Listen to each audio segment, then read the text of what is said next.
Please welcome Ambassador Josefa Sacko, who is the African Union Commissioner for Agriculture, Rural Development, Blue Economy, and Sustainable Development.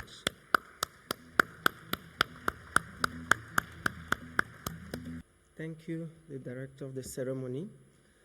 Good morning, every one of you. Bonjour à tous les présents.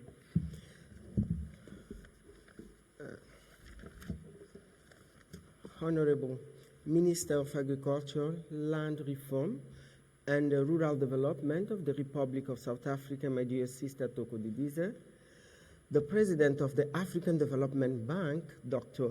Akiyumi Adesina, my dear brother, Dr. Alioune Fall, Chairperson of FARA, Dr. Lala Razafinjara, Chairperson of the Board of Directors of Cardesa, Dr. Yemi Akimbamijo, Executive Director of FARA, Excellencies, ladies and gentlemen, and all protocol duly observed. I bring you warm greetings from His Excellency Musa Faki Mohammed, the Chairperson of the African Union Commission. And I thank the Father for inviting me to speak on behalf of the African Union at the opening ceremony of the African Agribusiness and Science Week event holding in this beautiful city of Durban, South Africa.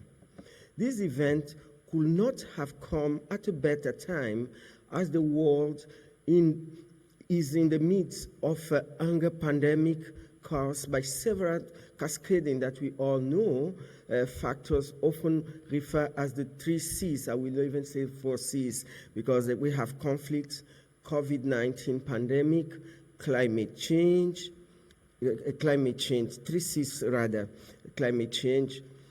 Africa needs to be better prepared as we cannot be reacting from one crisis to another. So we need to really leverage our science potential and invest on scientific institution, the African Scientific Institution. We know that the ministers of agriculture in our continent have their national research institutions, and these national research institutions are collapsing. We should not allow it because we have scientists and we have our own knowledge. So let us build upon science. Let us support science. Without science, we will not transform this agriculture. So this is like building a house without foundation. So science, it is a priority for Africa. And African youth should be engaged in this type of journey so that we can transform, because statistics was given here, and we are not proud to say that anytime the report comes out, Africa is always behind, when Africa has the best lands, the best, the youngest population. We have rivers, we have rivers, we have coastal countries, 38 countries in Africa, coastals. So let us unlock the potential we have and start going out of these reports that come from FAO, from this. Africa is always behind with the issue of malnutrition and food insecurity. Food insecurity should not be a problem in Africa. We should feed Africans, and we also should feed the world. So let us build capacity of the existing institution we have in Africa. In African Union, we have our own specialized technical offices that deal with different issues. I'm talking about my department. We have AU-IBER, we have IPEX, we have SAFGRAD, we have PANVAC.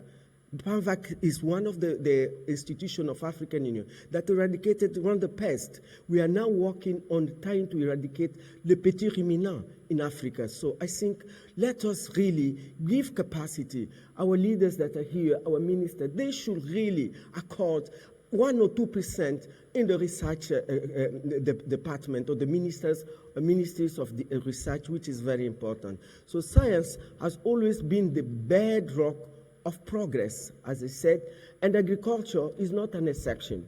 So we should give agriculture the fund they need, the 10% of the Malabo, of the Maputo Declaration.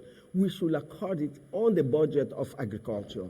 Investment in science research, in scientific research, and the deployment of advanced technology was the bedrock of a green revolution that passed in Africa. We must harness science and technology at a scale to address the specific challenges faced by African farmers, such as climate change. When we look at climate change, about 80% of the agriculture, the pattern, the model that we use is a rain-fed agriculture. So we need to use science in order to get the drought-resistant crop, disease-resistant livestock breeds, and sustainable farming practices. We need to modernize our farmers.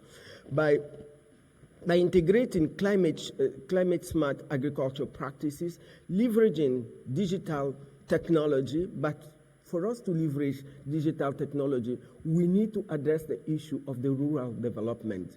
We need to bring infrastructure at the rural settlement. So that's where we produce food, so that they can use this new digital technology.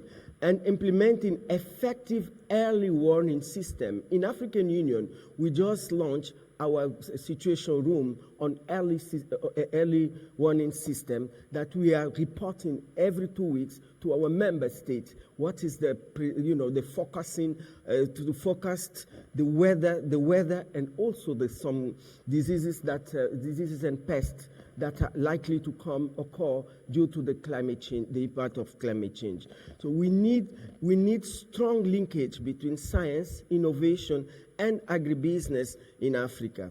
That is the only way that we can build resilient food system that will resist to future shocks. I wish to use this opportunity to appreciate the collaboration that has been established between the African Union Business Council and the FARA to strengthen partnership for linking science, innovation, and agribusiness for resilient food system, and boost the intra-African trade within the concept of the Common Africa Agro-Park.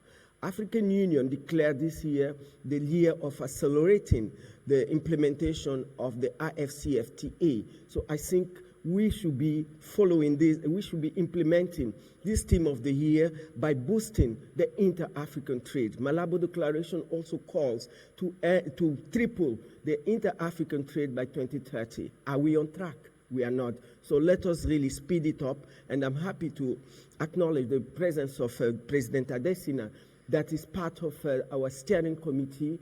ADB is part of our steering committee in order to link the agro-park and the agro-pole together so that we can have our own food basket, we can have our own food corridors, because the two recent shocks, the COVID-19 pandemic and the war in Russia and Ukraine, calls for is a clarion for us to really start reacting and create our own food sovereignty on the continent. I also commend the Dakar 2 that we had early this year, the Dakar 2